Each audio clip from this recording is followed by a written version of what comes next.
Morning and welcome back to my channel. সবাইকে জানাই নতুন বছরের অনেক অনেক শুভেচ্ছা। সবাই ভালো থেকো, সুস্থ থেকো এবং বছরটা খুব ভালো করে কাটাও। আজকে থেকে আমি একটা চ্যালেঞ্জ নিয়েছি, 30 ডেজ চ্যালেঞ্জ। খুব অল্প দিন, তো 30 ডেজ আমি পুরো রেগুলার ব্লগ ছাড়বো ভেবেছি। যাই করি না কেন তোমাদের সঙ্গে শেয়ার করব। তো আজকে আমার জন্য যেহেতু হ্যাপি নিউ ইয়ার, সেহেতু আরেকটা বিশেষ একটা দিন। সেটা হলো আমি তাতেনবাবুকে আনতে যাব। তো সকালবেলায় গাড়ি চলে আসবে, ফটাফট রেডি হতে হবে, যত কাজ আছে এখন সব কিছু করে নিই, তারপর আবার তোমাদের সঙ্গে দেখা করছি। সকালে প্রথমেই উঠে জানলাটা খুলে দিলাম। প্রচুর হাওয়া দিচ্ছিল, আর আজকে কিন্তু 7টা সাড়ে 7টা বাজলেও রোদের কোনো নাম ছিল না। এখন আমাদের এদিকে প্রচুর ঠান্ডা পড়ে গেছে। আমি অনেক ভিডিওতেই দেখেছি যে অনেকে বলেছে ঠান্ডা পড়েনি, বাট প্রচুর ঠান্ডা পড়েছে। এরপরে আমি একটু ছাদে গিয়েছিলাম। ছাদে গিয়ে দেখি সব পাখিগুলো এদিক ওদিক উঠছে, আর আমাদের ধান নেড়েছিল ছাদে, ওর জন্য ছাদটা অপরিষ্কারই রয়ে গেছে। পরিষ্কার করার টাইম পাচ্ছি না, তো আজকালকার মধ্যে পরিষ্কারটা করে দেবো। সকালে উঠেই আমি বিছানা গুছিয়ে নিয়েছি, তারপর এক গ্লাস গরম জল খেয়েছি, হালকা একটু এক্সারসাইজ করলাম, তারপর বাড়িতে যত কাজ ছিল, আর যেহেতু আজকে নিউ ইয়ার আরও বুধবার পড়েছে, তো আমাদের আজকে পুজোর ঘট পাল্টানো আছে, ঘর পরিষ্কার করতে হবে। তো আমার সমস্ত কাজ মোটামুটি কমপ্লিট, খরচা দেওয়া গেছে, উঠোন ঝাঁটা হয়েছে, শুধু ঘরে জল দিতে হবে। নিউ ইয়ারের দিন আমার সঙ্গে কিছু না ঘটলে হয়, তারাও তোমাদের দেখাচ্ছি কি হয়েছে। সকাল সকাল ঘরটা ঝাঁট দিতে গিয়ে কিসে বেঁধে এতটা কেটে গেছে, অনেকটা কেটে গেছে, একদম এখান থেকে পুরো হা হয়ে গেছে, বুঝতে পারছি। আর শীতের বেলা কি যে লাগছে আমার। এবার ফটাফট করে ঘরে জল দিয়ে দিই, তারপরে আবার রেডিও হতে হবে। 9:30 কি 10টার মধ্যে গাড়ি চলে আসবে, আর মা দিকে রান্না করছে। চলো দিই তাহলে। আমাদের ঘর এখনও কমপ্লিট হয়নি তেমনভাবে। আমরা আগে টিনের ঘরে থাকতাম, তো এখন যেহেতু এই ঘরে থাকি, তাই কোনো মতে একটু কমপ্লিট করে যাতে থাকা যায়, জানলা দরজাগুলো দিয়ে আমরা এই ঘরে ঢুকে গেছি। আর এই ঘরে প্রচুর নোংরা হয়, মানে ধরো জুতো ছাড়া তো ঢোকা যায় না, জুতো নিয়েও যদি আমি ঢুকি তাও দিনে মানে এত নোংরা হয় বলার মতো না, ঝাড় দিয়ে বের করলেও আরও থাকে। তো মাঝে মাঝে এই জল দিয়ে ভালো করে পরিষ্কার করতে হয়। দিদি বাড়িতে থাকলে খুব হেল্প হয়, মানে আমি জল এনে দিলে ও ঘরগুলো পরিষ্কার করে দেয় ফটাফট করে। তোমাদের সঙ্গে কথা বলতে বলতে দেখো আমার ঘরও পরিষ্কার হয়ে গেছে। আর আজকে কিন্তু আমার মেজ দিকেও বাড়ি চলে আসবে, ও প্রায় 3-4 দিন হলো বাড়িতে নেই, পরীক্ষা দিতে গেছে। বেজে গেছে, এবার ফটাফট রেডি হতে হবে। ভাবছি এই জামাটা পরবো, আর সাথে এই প্যান্টটা। টুকটাক গাড়িতেই তো যাব, গাড়িতেই আসবো, গাড়িতেই যাব, তো কোনো অসুবিধা নেই। চলো ফটাফট রেডি হই, আর স্নানও করতে হবে। এখন স্নান করে তোমাদের সঙ্গে দেখা করছি। চলো, আমার স্নান কমপ্লিট হয়ে গেছে, এখন আমি একটুখানি সাজুগুজু করবো। প্রথমে একটু সিরাম নিই, अच्छे से अप्लाई करो।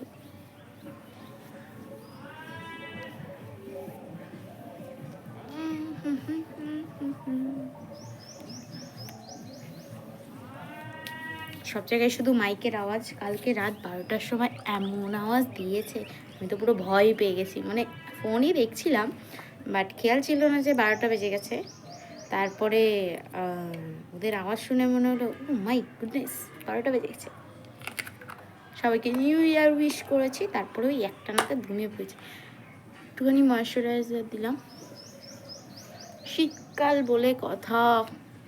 না, আমার মুখ এমনিতে ফাটে না, মানে কোনো অসুবিধা হয় না মুখে, শুধুমাত্র ব্ল্যাক হেডসগুলো এখান দিয়ে পুরো ভরা, ওর জন্য একটু প্রবলেম হয়। আর তেমন কোনো মুখে প্রবলেম হয় না, কিন্তু গা হাত পা ভীষণ চির খায়। তারপর একটু সানস্ক্রিন, এটা তো মাস্ট বলো।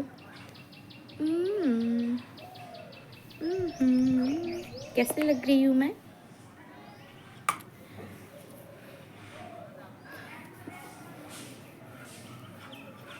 আমি আগে সানস্ক্রিন অ্যাপ্লাই করতাম না, মানে ধরো যখন কলেজে উঠিনি। অনেকে আছে আবার কলেজে ওঠার আগেই সানস্ক্রিন নেয়, সব কিছু নেয়। আমি কলেজে একবার ওঠার আগে শুধুমাত্র হয়তো ক্রিম নিলেও নিতাম, না হলে অ্যালোভেরা জেল, আর তেমন কিছু ইউজ করতাম না। তো আমার মুখের এখান দিয়ে দেখো এখনও কালো কালো ছোপ ছোপ আছে, এখান দিয়ে পুরো ছোপ পড়ে গেছিলো। এখন যাই হোক অনেকটা কমেছে। কপালে আমার টিপ আছে, আর একটুখানি লিপ বাম।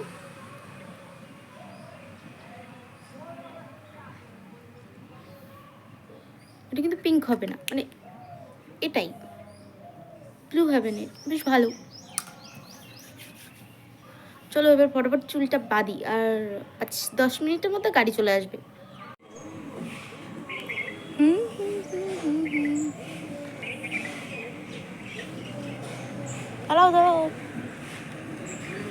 দিদি ফোন করে আগেই বলেছিল, তো আমি ওর জন্য চুলটা না বেঁধেই রাস্তায় চলে গেছিলাম, আর ওই গাড়িটাই ছিল। তো ড্রাইভার বললো যে গাড়িটা ঘুরিয়ে আসছে। আমি ততক্ষণ ফটাফট করে চুলটা বেঁধে রেডি হয়ে চলে গেলাম। চলো গাড়ি চলে এসছে।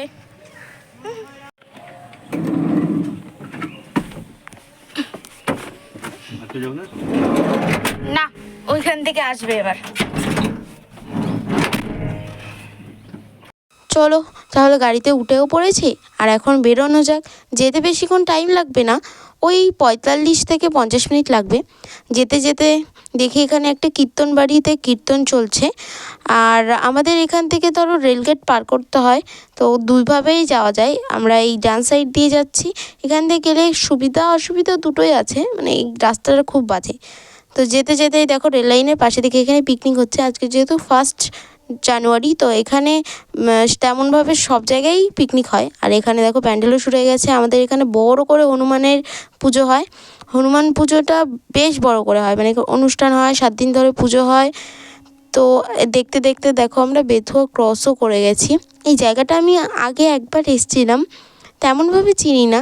গাড়িতে না প্রথমে আমি একটা মুভি চালিয়েছিলাম। যাই হোক, মুভি চালানোর পর আমার কেন মনে হলো যে চারিদিকটা দেখতে দেখতে যাই, বেশ ভালো লাগছিল।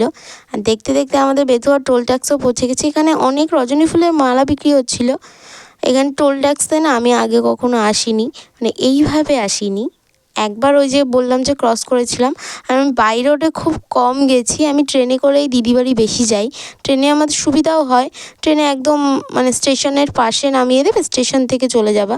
বাস স্ট্যান্ডেও সুবিধা হয়, বাট ওখান থেকে আবার টোটো ধরতে হয়, তাই জন্য আমি বেশিরভাগই ট্রেনে যাই। আর এখন যেহেতু তাতান আছে, তো তাতানের জন্য গাড়িতেই যেতে হবে। ও ছোট বাচ্চা, ওকে নিয়ে তো আর এভাবে আসা যাবে না। চলো তোমাদের সঙ্গে কথা বলতে বলতে আমি পৌঁছে গেছি পলাশির বাস স্ট্যান্ডে। এখানেই সমস্ত বাসগুলো দাঁড়ায়, তো এখান থেকে বাসেও যাওয়া যায়, ট্রেনেও যাওয়া যায়। খুব কাছে, তোমাদের দেখালেই বুঝতে পারবে দিদি বাড়িটা কত কাছে। এখানে পার হয়ে তারপর এখান দিয়ে রোড আছে, তো বাই রোডে আমাদের আবার একটু যেতে হবে, একটুখানি 5 মিনিট মতো, বেশিক্ষণ টাইম লাগে না। আমি কিন্তু চলেই এসেছি, বেশ কাছেই চলে এসেছি, আর 2 মিনিট মতো লাগবে। আর আমি এখানে ভিডিও করছিলাম কারণ এখানে আমার জামাইপুতের দোকান আছে, আমি তোমাদের দেখাতে চেয়েছিলাম, কিন্তু কখন যে পিছনে ফেলে এসেছি আমি নিজেই খেয়াল করিনি। তোমাদের আর কি দেখাবো বলো। এই রাস্তাটা, এই তো ওই সামনে একটা রাস্তা আছে, এই চলো। হ্যাঁ হ্যাঁ হ্যাঁ, এইখানে এটা দিয়ে।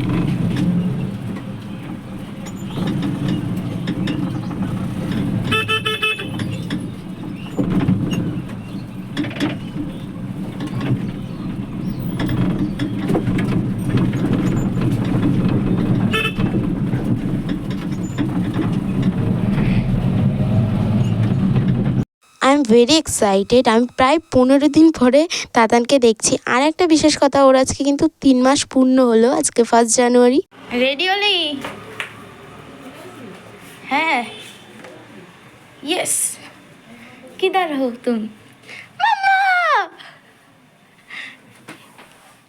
সোনা মাম্মা, তুমি কেমন আছো? হ্যাঁ, মাসিমণি, ও টঙ্কু পাপাই, তা কই রে? এত ছটর পটর কে করে? এত ছটর পটর, এত ছটর পটর কে করে? ইঞ্জেকশন খেতে যাচ্ছ তুমি মামা বাড়িতে, বুঝেছো? কোথায় দেবে ইঞ্জেকশন? পদুতে? তাতান বাবু তো প্রথমেই রেডি হয়ে গেছিলো, এরপরে দিদিও ফটাফট করে রেডি হলো, কারণ গাড়ি বেশিক্ষণ দাঁড়াবে না।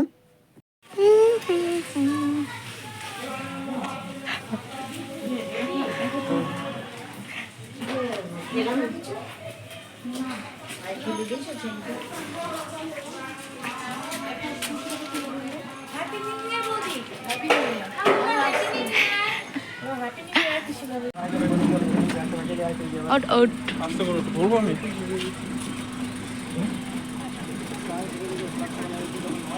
দাদা একটু আস্তে আস্তে সাবধানে যাও। হ্যাঁ এই ভিডিও বাদি উঠ। Bye bye, see you. আবার চলে আসবো আমরা, ঠিক আছে? দরজা বন্ধ করে দাও। সাবধানে যাও। খুলে নিয়েছো? হ্যাঁ নিয়েছি, জানলাটা খুলে দাও। জানলাটা কিভাবে খুলে? হ্যাঁ টানা টানা বাস বাস এটুকু থাকবে, হাওয়া লাগবে না। টাটা পাপা। দিদি একা যখন যেত তখন একটা জাস্ট হ্যান্ড ব্যাগ নিয়ে যেত, আর তাতানকে আনার সময় এতগুলো ব্যাগ, এত কিছু, ওর জিনিসেই তো বড় ভরা। দিদির জন্য একটা ব্যাগ নিয়েছে, আর আমাদের বাড়িতে তো সব কিছু আছেই, তো ওর বেশি কিছু নেওয়া লাগেনি। তাতানের জিনিসই সব কিছু ভরা। যাওয়ার সময় আরও কম টাইম লেগেছে, ওই মোটামুটি 40 মিনিটের মধ্যে আমি পৌঁছে গেছিলাম। দেখো টোল ট্যাক্সও পার করে নিয়েছি। তাতান আজকে বেসিক্যালি ওর যে 3 মাস কমপ্লিট হলো সেটারই একটা ইঞ্জেকশন আছে, তো সেটা দিতে যাবে। ওদের ওখানেও হয়, বাট ওদের ওখানে অনেকটা লেট হবে, তাই আমাদের এখান থেকেই দেওয়ার কথা বলেছিল। যে আমাদের যে পোলিও সেন্টারের যেই ম্যাডামটা আছে ওনাকে ফোন করলেও তো উনি বললো যে এখান থেকে দিলেও কোনো প্রবলেম নেই, তাই এখান থেকেই দেবে। আর ও কিন্তু ঘুমিয়ে পড়েছিল, আর এখন আবার উঠে পড়েছে। চলো পোলিও সেন্টারের সামনে চলে এসেছি, তো ওকে এখানে নামিয়ে দেবো, আর গাড়ি তো এখানে দাঁড়াবে না, তাই আমি সমস্ত মালপত্রগুলো নিয়ে বাড়ি চলে যাব। দাঁড়াও দাঁড়াও, টাটা মনা।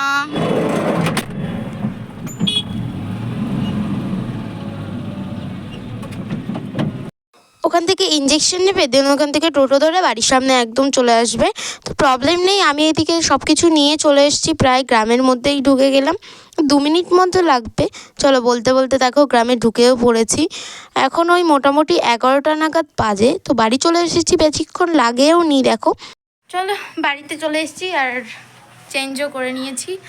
এবার একটু খাওয়া দাওয়া করবো, সকাল থেকে কিছু খাইনি, তো ভীষণ খিদে পেয়েছে। আর ওরা ততক্ষণে আসুক। বসে পড়েছি, আর মা আজকে রান্না করেছিল পেঁয়াজকলি আলু ভাজা, আর এটা একটা নিরামিষ, কারণ আজকে বুধবার, আমাদের নিরামিষ চলবে। ফুলকপি আলু আর সয়াবিন দিয়ে একটা তরকারি। খেয়ে নিই ফটাফট। আর তাতানদের বললো বেশিক্ষণ টাইম লাগবে না।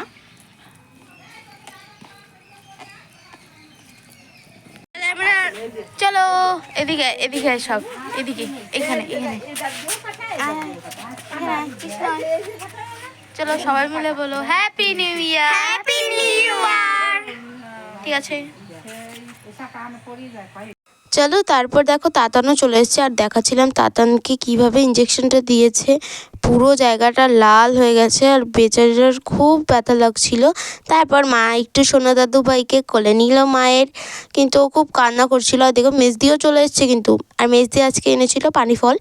পানি ফল আমার তেমন একটা পছন্দ নয়, একটা দুটো খেলেই ঠিক আছে, আর এনেছিল মিষ্টি। 1:30, আর আমার সব ছাত্রপত্ররা পড়তে চলে এসেছে। দেখো একজন আসেনি, একজন এখন লেট করছে, না চলে এসছে মনে হয় আর্য। দেখো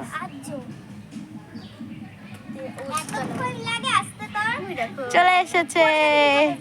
হ্যাপি নিউ ইয়ার আর্য।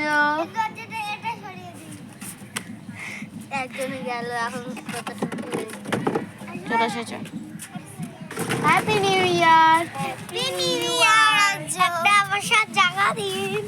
চলে আসো এখানে। ওদের পড়িয়ে আমি পাশে রিমিদের বাড়ি চলে এসেছিলাম, আর এখানে তো এখন আমরা সব ছোটরা মিলে সবাই খেলি। অন্তর পোজ প্লিজ, অন্তর পোজ প্লিজ, যাচ্ছে অন্তর পোজ, অন্তর পোজ, অন্তর। রাতেই পাশে একটা দাদু বাড়ি আছে, সেই দাদু বাড়িতে নিমন্ত্রণ ছিল, একদম পাশে, আমাদের দুটো বাড়ি পাশে হয়তো, তো সেখানেই খেতে এসেছিলাম সবাই মিলে। আগেই অনেকের খাওয়া হয়ে গেছে, বাবা তো ধরো দলের মধ্যে থাকে, গান টান গায়, তো বাবাদের আগেই খাওয়া হয়ে গেছে, আমরা পরে এসেছি। আর আমাদের লাস্ট ব্যাচে এই কজনই ছিলাম, আমার মাসিরা, আমরা, কাকিরা, এই কজনই, মানে একদম ক্লোজ যারা আছে তারাই ছিল, ভাই। তো ভিডিওটা এখানেই শেষ করছি। আর নিউ ইয়ার তোমাদের কেমন কাটলো অবশ্যই জানিও, আর লাইক কমেন্ট সাবস্ক্রাইব করতে একদম ভুলো না। দেখা হবে নতুন ভিডিও।